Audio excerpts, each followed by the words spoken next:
أعوذ بالله من الشيطان الرجيم بسم الله الرحمن الرحيم Al-Quran, Surat An-Nisa. Ayat 106. Tafsirnya. Dan mohon ampunlah kepada Allah mengenai apa yang telah kamu rencanakan dan sedianya hendak kamu lakukan. Sesungguhnya Allah Maha Pengampun lagi Maha Penyayang. Ayat 107. Tafsirnya. Dan janganlah kamu berdebat dengan orang-orang yang mengkhianati diri mereka, artinya berkhianat dengan jalan berbuat maksiat, karena bencana pengkhianatan itu akan kembali kepada diri sendiri. Sesungguhnya Allah tidak menyukai orang yang gemar berkhianat, artinya suka berkhianat, dan bergelimang dosa hingga pasti akan menyiksanya. Ayat 108. Tafsirnya. Mereka bersembunyi, maksudnya Tukmah dan kaumnya disebabkan malu, dari manusia dan tidak bersembunyi dari Allah, padahal dia bersama mereka yakni dengan ilmunya, ketika pada suatu malam mereka menetapkan artinya memutuskan secara rahasia, suatu rencana yang tidak diridhoinya, yaitu rencana mereka mengucapkan sumpah tidak mencuri dan menuding si Yahudi melakukannya. Dan Allah Maha meliputi apa yang kamu kerjakan, maksudnya ilmunya. Ayat 109. Tafsirnya. Demikianlah kamu ini, hai kamu sekalian, diarahkan kepada kaum Tukmah, berdebat untuk membela mereka, yakni membela Tukmah dan keluarganya, ada pula yang membaca Anhu, artinya Tukmah saja, dalam kehidupan dunia. Maka siapakah yang akan berdebat dengan Allah untuk membela mereka di hari kiamat nanti? Artinya ketika dia, Allah, menyiksa mereka, atau siapakah yang akan menjadi pelindung mereka kelak, yakni yang akan mengurus persoalan mereka dan mempertahankan mereka. Tegasnya tidak seorang pun yang mampu berbuat demikian. Ayat 110. Tafsirnya. Dan siapa yang mengerjakan kejahatan atau dosa yang mengenai orang lain, seperti Tukmah yang menuduh si Yahudi, atau menganiaya dirinya, artinya berbuat dosa yang hanya menimpa dan terbatas pada dirinya sendiri, kemudian ia memohon ampun kepada Allah atas perbuatannya itu, atau ia bertobat, maka akan didapatinya Allah Maha Pengampun lagi Maha Penyayang kepadanya.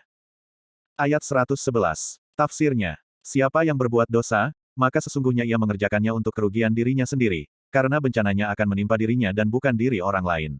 Dan Allah Maha Mengetahui lagi Maha Bijaksana, dalam segala perbuatannya. Ayat 112. Tafsirnya. Dan siapa yang mengerjakan suatu kesalahan, atau satu dosa kecil, atau suatu dosa besar, kemudian dituduhkannya kepada orang yang tidak bersalah, maka sesungguhnya ia telah memikul suatu kebohongan, dan tuduhannya adalah dosa yang nyata disebabkan kerja dan usahanya itu. Ayat 113. Tafsirnya. Dan kalau bukanlah karena karunia dan rahmat Allah kepadamu, hai Muhammad, tentulah segolongan mereka bertekad, yakni kaum Tukmah, akan menyesatkanmu, sehingga dengan penipuan mereka kamu menyimpang dari pengadilan yang benar. Tetapi yang mereka sesatkan hanyalah diri mereka sendiri, sedangkan mereka tidak dapat memberi mudorot kepadamu. Lafat min, merupakan tambahan, sedikit pun juga karena bencana perbuatan mereka yang menyesatkan itu, kembali pada diri mereka sendiri. Allah telah menurunkan kepadamu kitab Al-Quran, dan hikmah, maksudnya hikmah-hikmah yang terkandung di dalamnya, dan mengajarkan kepadamu apa yang belum kamu ketahui, berupa hukum-hukum dan berita-berita goib. Dan karunia Allah padamu, disebabkan demikian dan karena lain-lainnya, amatlah besar.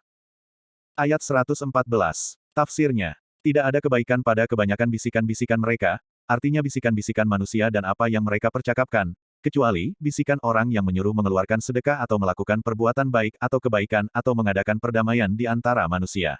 Siapa yang melakukan demikian, yakni yang telah disebutkan tadi, demi menuntut atau mencari keridhaan Allah, dan bukan karena hal-hal lainnya berupa urusan dunia, maka akan kami beri dia pahala yang besar. Memakai huruf nun dan yak, maksudnya Allah. Ayat 115. Tafsirnya. Dan siapa yang menyalahi, atau menentang Rasul mengenai kebenaran yang dibawanya, setelah nyata baginya petunjuk, artinya setelah jelas baginya kebenaran dengan adanya mukjizat-mukjizat, dan ia mengikuti jalan, yang bukan jalan orang-orang mukmin, artinya jalan keagamaan yang biasa mereka lalui, dengan cara menyimpang dan mengingkarinya, maka kami jadikan ia menguasai apa yang telah dikuasainya berupa kesesatan, artinya kami jadikan ia membina hubungan di antaranya dengan kesesatan itu di atas dunia, lalu kami masukkan ia di akhirat ke dalam neraka jahanam hingga ia terbakar hangus di dalamnya, dan itulah seburuk-buruk tempat kembali. Sadaqallahul Azim.